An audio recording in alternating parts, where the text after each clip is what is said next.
Planimizni razmerlashtirishimiz kerak. Razmer va markalarni qo'yishimiz kerak. Master spalni misolida buni ko'rsatib beraman. Qolgan xonalarni mustaqil razmerlarni qo'ysanglar bo'ladi. Nega master spalni? Chunki master spalnida spot ham bor, Brayan, подвесная lustra hammasidan bor.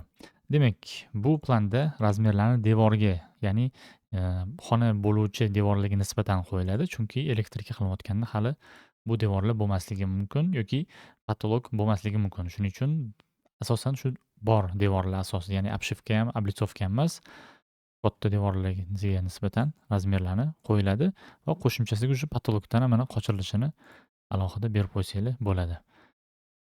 Ba'zi firmalarda maksimal razmer ko'p qo'yiladi. Ba'zi firmalarda o'sha chizmachilik qoidasidan kelib chiqadigan bo'lsak, bitta razmer ikkinchi joyda takrorlanmasligi ham mumkin.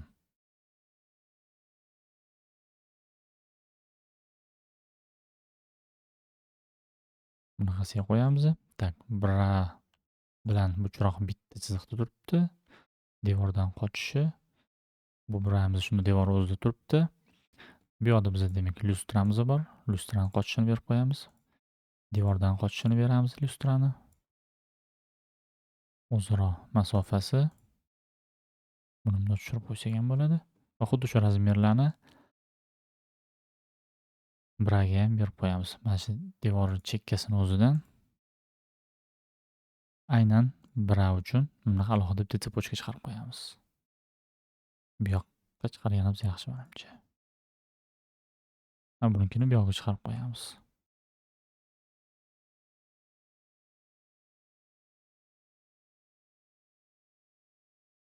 Mana.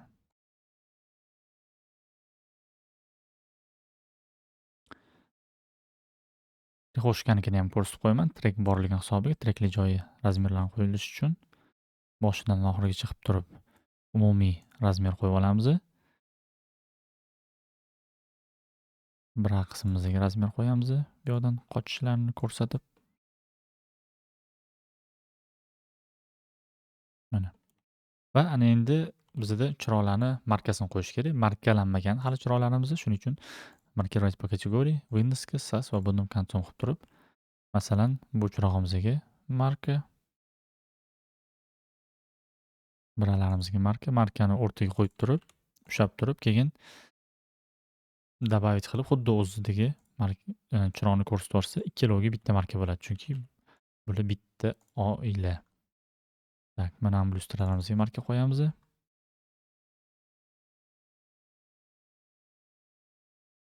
Braga marka qo'yamiz. Bu chiroqga. Hop, buni nuqtasi menimcha biroz kattalik qilyapti, 1,5 millimetr. Shuni 0,5 qilsak nima deysizlar? Управление, дополнительные параметры, аннотации, засечки. Так, 1,5 talikdan kopiya olamiz.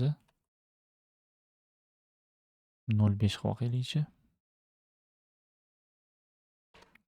Chunki bizani masshtabda hozir chiroqlarimiz bilinmay ketyapti. Marka настройкasiga kirib 0,5 ishlatib ko'ramiz qani. Применить. Да, 0,5 ancha аккуратныйroq ko'rinyapti. Okey. Marka освещениеда ham e'tibor bersanglar 3 ta marka edi bizda. Shablon darslarda qilganmiz. Birinchisi bu освещениyaning o'ziniki, ikkinchisi осветительный gruppaniki, uchinchisi bu trekkiki.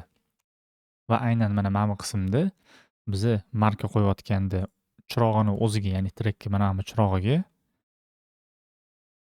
oddiy marka qo'yamiz. A trekka o'ziga bo'lsa, ya'ni rels o'ziga marka qo'yib, buni marka trekiga ajratib qo'yamiz. Bu mana ko'rayotganingizdek qop-qora. Bunga ham засечкani yoqib qo'ysak bo'ladi, boyagi 0,5 dan.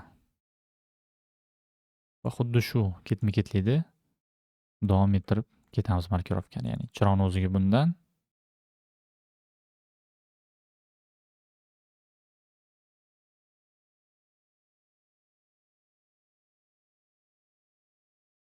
tab orqali ushlab olaman. Agar bittada tushmasa, tabulyatsiya deganida. Va keyin ko'raman, misol uchun bu yerda mana bitta trekka bitta marka, keyin pastdagi уже ikkinchi palkasiga yana bitta marka qo'yamiz. Buni keyin qo'yib bo'lgandan keyin ham sursa bo'ladi bundoq qilib. Shu tarzda marka va razmerlarni qo'yib, planni оформлениясini bitirsanglar bo'ladi bemalol. Так, mana ikkita bragi ham markasini qo'yib qo'yaman. Qolganini o'zim ham mustaqil tugataman. Сохранить.